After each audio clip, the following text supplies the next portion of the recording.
उस मुल्क की सरहदों को कोई छू भी नहीं सकता जिस मुल्क के लोग उसे मुसीबत में देखकर अपना सब कुछ दांव पर लगाने को तैयार हों।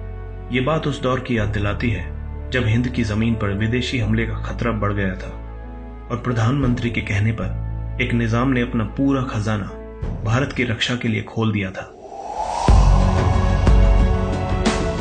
उस महादानी का नाम था मीर उस्मान अली, जो 1965 में हैदराबाद के निजाम थे। पैसों के मामले में भारत की सेना के लिए इतना बड़ा दान शायद ही किसी ने दिया होगा। तो चलिए जानते हैं उस किस्से को जिसने मीर उस्मान अली को मोहसीन हिंदुस्तान बना दिया। मीर उस्मान अली हैदराबाद रियासत के अंतिम निजाम थे। वो विश्व के सबसे धनी व्यक्तियों में शामिल थे। उस समय उनकी कुल संपत्ति अमेरिका की कुल अर्थव्यवस्था का 2% थी। इसी के चलते टाइम मैगजीन ने 1937 में उनकी फोटो अपनी मैगजीन की कवर पेज पर लगाई। हैदराबाद के निजाम की संपत्ति का इसी बात से आकलन लगाया जा सकता है कि वो 5 करोड़ पाउंड की कीमत वाले शुतुरमुर्ग के अंडे के आकार जितने बड़े एक हीरे को पेपर वेट के तौर पर इस्तेमाल किया करते थे। वहीं इस पैलेस में करीब 6000 लोग काम किया करते थे, जिनमें से 38 लोग तो केवल मोमबत्ती स्टैंड की धूल ही साफ किया करते थे। इतना सब होने के बाद भी उस्मान अली बेहद साधारण किस्म का जीवन यापन करते थे। कहा तो यहां तक जाता है कि उन्होंने अपनी पूरी जिंदगी केवल एक ही टोपी पहनकर और एक ही पुराना कंबल ओढ़कर गुजार दी। वहीं इनकी दरियादिली भी इस साधारण जीवन से ऊपर थी। उन्होंने बनारस हिंदू विश्वविद्यालय के लिए आर्थिक मदद मांगने के तुरंत बाद बिना किसी देरी किए 1 लाख रुपए का दान दिया। 1965 में भारत पाकिस्तान से युद्ध जीत चुका था और पूरे देश में जश्न का माहौल था। भारतीय इस जीत का जश्न अभी ठीक से मना भी नहीं पाए थे कि उनके सामने दूसरा खतरा चीन के रूप में खड़ा हो गया। तिब्बत को आजाद कराने के लिए चीन ने भारत को दादागिरी दिखानी शुरू कर दी और युद्ध तक की धमकी दे डाली। ऐसे में भारत इस बात से चिंतित हो उठा। भारत कुछ दिन पहले ही एक भयावह युद्ध से गुजरा था। हालांकि युद्ध में हमारी जीत हुई थी, लेकिन पुनः एक और युद्ध उस पर थोपा जाना कहीं से भी उचित नहीं था। उधर चीन की सेना पूरी तरह से युद्ध के लिए तैयार थी और यहाँ सैनिकों के हाथ खाली थे। वहीं देश विभाजन का दर्द झेल रहा था और पाकिस्तान से युद्ध के चलते भारत सरकार के पास धन की कमी भी थी।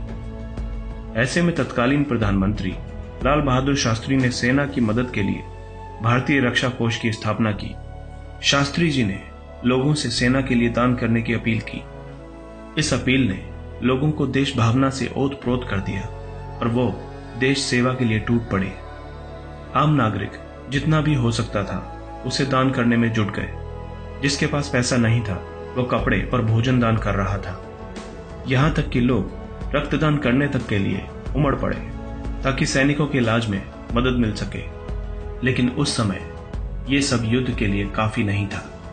प्रधानमंत्री लाल बहादुर शास्त्री ने रेडियो द्वारा लोगों और राज्य रजवाड़ों से देश के लिए मदद मांगी।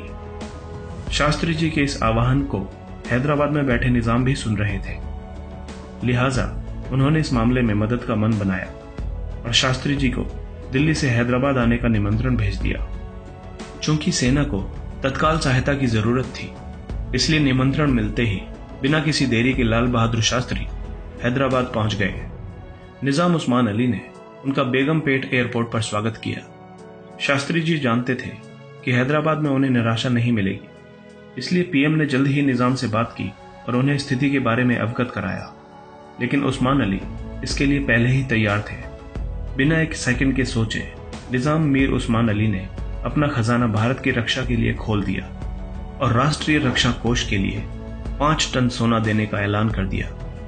उस्मान अली ने लोहे के बक्से एयरपोर्ट पर मंगवाए। पहले 1, फिर 2 और देखते ही देखते कई बक्से पीएम के सामने रख दिए गए। उस्मान अली मुस्कुराए और बोले कि मैं ये 5 टन सोना भारत की रक्षा के लिए दान कर रहा हूं। इसे स्वीकार करें और निडर होकर जंग लड़ें। हम जरूर जीतेंगे।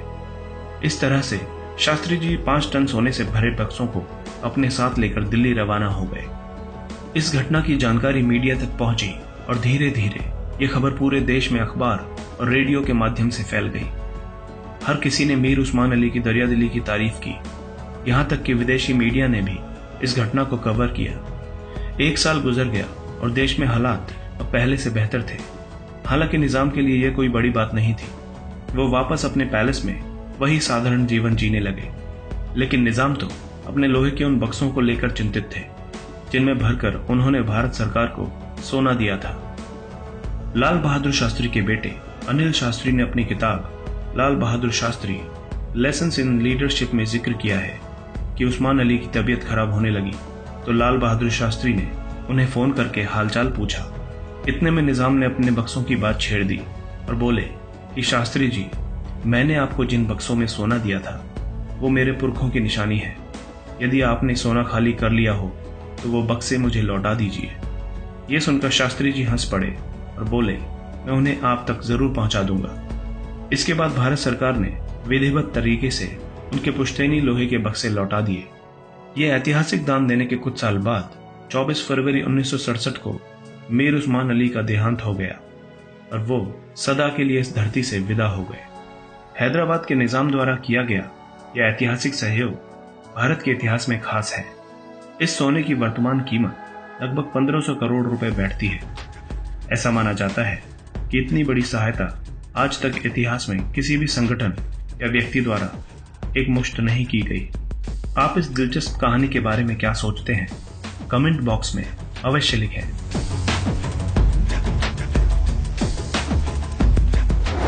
दोस्तों, अगर आप भविष्य में भी ऐसी ही इंटरेस्टिंग और इन्फॉर्मेटिव वीडियोस देखना चाहते हैं तो आज ही हमारे चैनल हिस्टोरिक हिंदी को सब्सक्राइब कर लें ताकि हमारा हर नया वीडियो आप तक पहुंच सके।